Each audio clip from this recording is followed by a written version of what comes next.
Rude Right Academy. Learn it, teach it, remember it. The two-pointer pattern. By the end of this, you won't memorize it. You'll see the shape before you've even finished reading the problem. Here's the whole idea in one picture. A nested loop asks, for every pair, "Are you the one I want?" Then throws the answer away and asks again.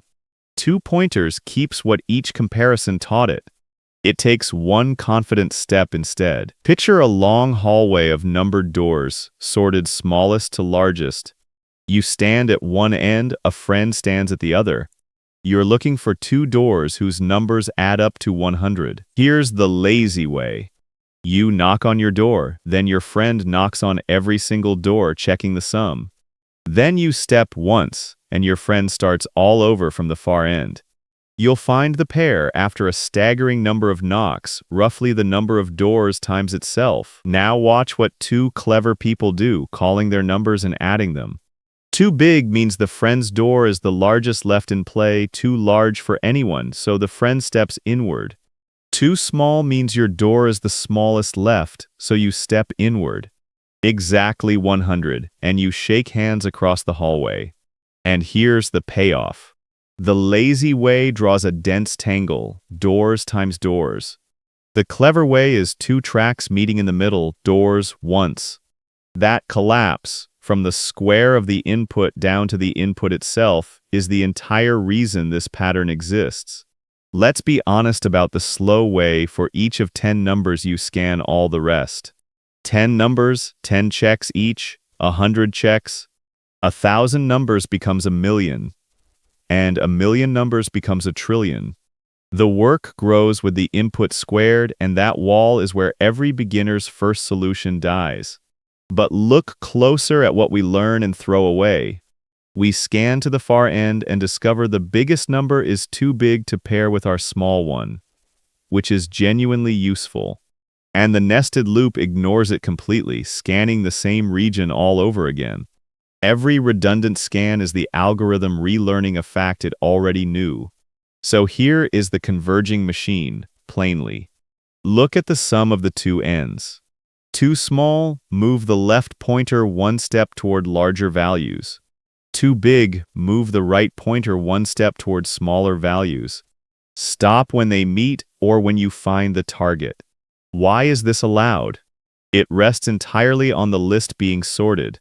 Because it's sorted, the element under left is the smallest value still in play, and the element under right is the largest. That is the invariant we lean on. Now the beautiful part. Say the sum is too big, so we move right inward, discarding its value forever. Is that safe? That value paired with the smallest thing left was already too big, so paired with anything else it's even more over. It can't be in any answer. Every step eliminates exactly one element that provably cannot be part of the answer. Let's do it slowly. On paper, the list runs 2, 7, 11, 15, 19, and we want a pair summing to 26. 2 plus 19 is 21, too small. The 2 is the smallest value, so discard it and move left onto the 7. 7 plus 19 is 26. The target. The pair is 7 and 19. Now the same list with a target of 30, so you watch it march further. 2 plus 19 is 21, too small, left moves to 7. 7 plus 19 is 26, still too small, left moves to 11. 11 plus 19 is 30. Found it. And once more a target of 100 which isn't there, so you feel the stop. 21, too small. 26, too small. 30, too small. 34, too small. Now left and right point at the same element. The pointers have met, and there's no pair to report. Notice we visited each element at most once. Trace those until the rule feels obvious. Too small, grow the small end. Too big, shrink the big end. Meet, give up. And that one sentence is the whole algorithm. The idea isn't really about sums, it's about comparing two ends and walking inward. Is race car a palindrome? R and R match, so step both inward. A and A match. C and C match. The pointers meet on the middle, so it is a palindrome. And the instant any pair disagrees, we stop and answer no. Now meet the other half of the family, which surprises people. Both pointers move the same way, left to right, but at different speeds. The distance between them does the work. Picture a running track. On a straight track, the fast runner just reaches the end first, nothing magical. But on a circular track, the fast runner laps the slow one and they end up on the same spot. They're guaranteed to meet because every step the gap shrinks by one, and that is the seed of cycle detection. Same direction pointers come in two shapes. A fixed gap that filters, a slow writer marks where the next good value belongs while a fast reader races ahead, handing back only what's worth keeping. Or different speeds that detect structure. Whether they ever collide reveals a loop. Or the middle. Both march forward and never backtrack. Let's trace the cleanest one. Removing duplicates in place, a sorted list with repeats. 1, 1, 2, 3, 3, 3, 5. The writer marks the last confirmed unique value while the reader scans for something new. Reader on the second one, same as the writer's value, a duplicate, so the reader moves on. Reader on the 2, that's new, so advance the writer and copy it. The 3 is new, advance and copy. Another 3 is a duplicate, and so is the one right after it. The 5 is new, advance, and copy. One pass, no extra list, and the gap was always exactly the duplicates we skipped. Now the famous one. Imagine a chain of boxes where somewhere a box points back to an earlier one, forming a loop. A naive walk to the end never stops. But send in a slow runner and a fast runner, and once both are in the loop, the gap shrinks by one each step, so a gap that shrinks around a finite circle must hit 0. Trace a tiny one, 6 boxes, and box 6 points back to box 3, so 3 through 6 form the loop. Slow and fast both start at box 1. Slow moves to 2 while fast moves twice, to 3.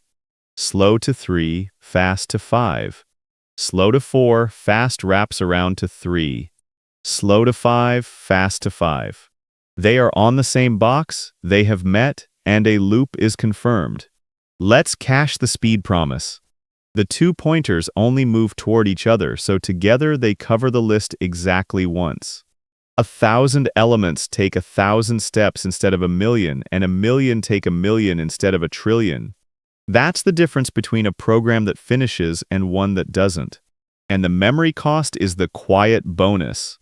We hold 2 little indices and nothing more. No second list, no lookup table, no stack.